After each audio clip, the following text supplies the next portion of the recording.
All right, so we can start in fact with like, let's say, mental wellness. So mental wellness is the global sense of you being all right. Okay, so it's mental health is under wellness. You can actually say. So mental health is that state of you experiencing emotional and psychological well-being, and then mental health now goes to specific symptoms.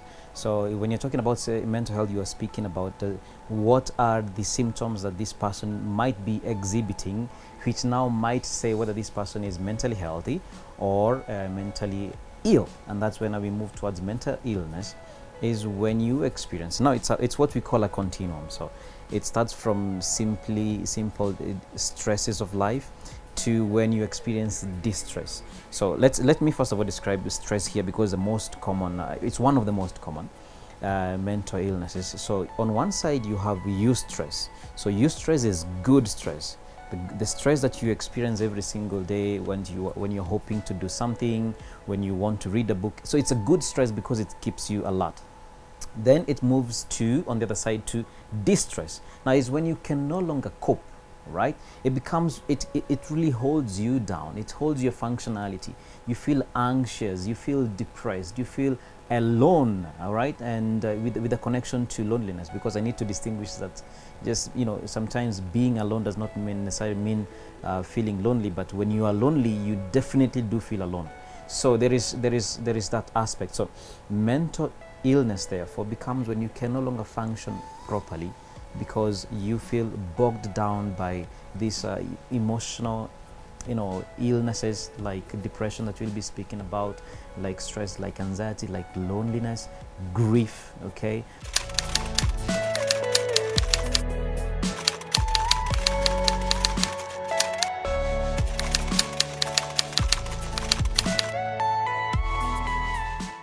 let's talk now about the triggers that can facilitate or can motivate the start of a mental illness.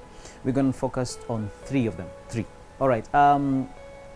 The first one we're going to talk about is significant life changes. So this is what happens. Oftentimes there are changes that are happening in our life. So even transitions, a young girl or a young boy becoming a teenager, those are life transitions.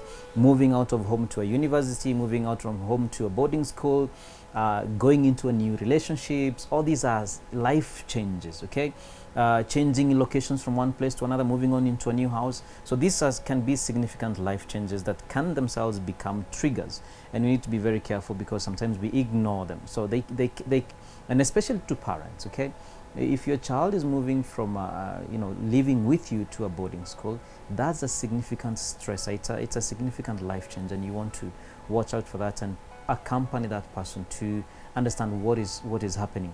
Even the life change between being in school to having to stay at home because of corona, that itself is a significant life change. Okay, so that is number one. Number two, catastrophes like corona, like hurricane, like an earthquake. All those are huge events. And what happens with catastrophes like corona is it raises people's capacity for arousal towards stress. Okay, so normally what happens is, after a pandemic like a hurricane, like a terrorist attack, normally for quite some time, people's arousal to anxiety and depression increases more than usual. Okay, so the chances of getting mental illnesses from after a pandemic, even like corona, is higher than normal. Okay, so that's where we're going to see, or even are already experiencing, people are experiencing higher levels of mental illness. These can be added in by how much you are consuming the news about pandemic, about people dying. Negative consumption of news can exacerbate that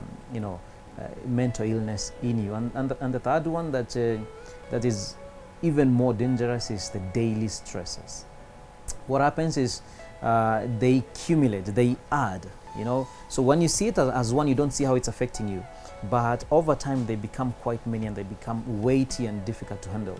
So that internet connection that irritates you every day, that person, that relationship from your brother or your sister, or a mother who is constantly irritating you, add that over time. That breakup in a relationship, the breakup in a relationship, the commute, the traffic jam. So you add these daily stressors, and over time they can become really mental health illnesses. illness, and what your body does if you don't deal with a mental illness is what we call conversion. It's a defense mechanism where your body converts a mental illness into a physical illness. We call that a psychosomatic illness. It's a defense mechanism for the body to deal with a negative emotion that you are not addressing. Okay, so that's very, very important to handle. Now, how do I know I'm having a mental health illness? I mean, a mental illness. I'm going to just mention a few signs and symptoms that you can look out for. The most common is, of course, sleep. So either you're sleeping too much and you still wake up tired. So generally, majority of people need 7 to 8 hours of sleep, not less, 7 to 8 hours of sleep. Now, there are a small minority of people that need more and a small minority of people that need less. And sleep is genetic. That means if you want to know whether you need to sleep more or sleep less, you might want to look at your grandfather, the family tree, that it can help you to understand. But majority of people need 7 to 8 hours. Now, if you cannot rest enough, you're not sleeping enough, you're not enjoying your sleep, you're not sleeping constantly, that's a very good sign that you want to look out for. Number 2 is appetite. Okay, you have lost, so when you are experiencing stress and anxiety, there is a hormone in you that tells you that you need to eat food, and that hormone is not produced when you are experiencing high levels of stress. And what happens is your appetite either goes down, but also the hormone that tells you need to stop eating also stop being reduced. And what you do is you can also eat a lot more, and especially because you're stressed, your body thinks we need energy. So what happens? You're eating carbohydrates, starch, and all that, which now increases your weight, which now you have other weight issues. Okay, so your appetite could be a good sign to look into. Now, another one is irritability, how fast you get angry. So small little things never used to annoy you, but now you're getting angry, impatient, you are shouting, and so those are some of the signs that you can look for. Suicidal thoughts, okay, very common. Low sexual drive, especially for those of us who are married. So low sex drive is a very good sign of a mental illness that you want to look out for. Black and white thinking, life is either good or bad. People love me or hate me. It's called black and white thinking. Is a very good sign that you want to look for.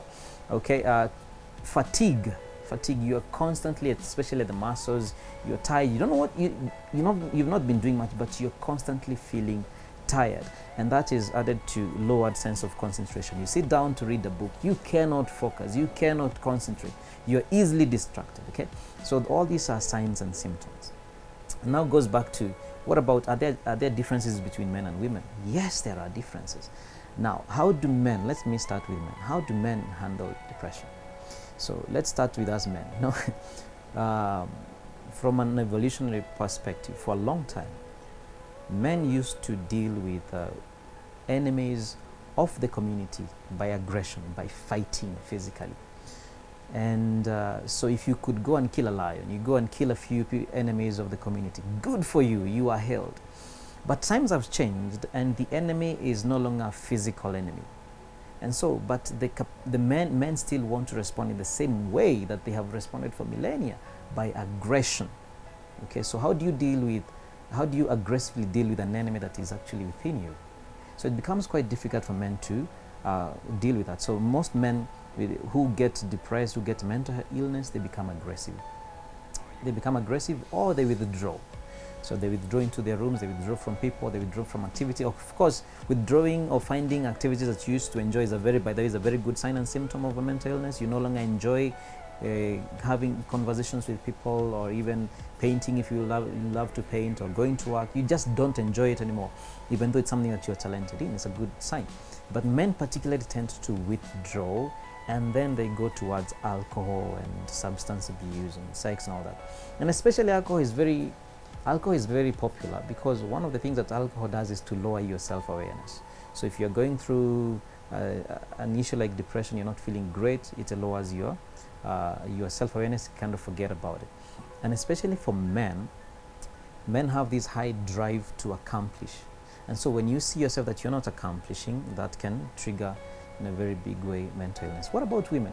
Women, on the other hand, do what we call tending and befriending way of healing. So they tend towards each other, they tend to band together, they tend to speak, okay, which helps a lot in terms of they have this particular hormone called oxytocin, which helps them to bond, to speak. and it engenders that sense of comfort and love and a sense of belonging that can help them improve.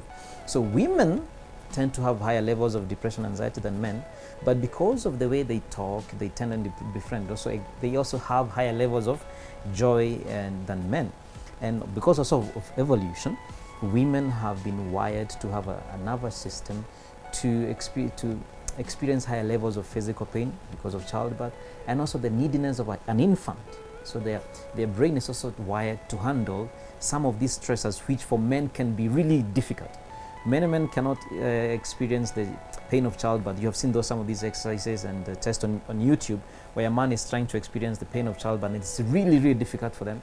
Or even to stay with a child, for an infant, for a long time. It can be quite stressful for a man, faster than it is for a woman, and for evolutionary reasons. Okay, so those are some of the differences, and resulting to that, more women, by that fact, they attempt suicide because of the higher levels of depression and anxiety they experience. But more men commit suicide because they tend to use non-reversible methods of committing suicide. Yeah.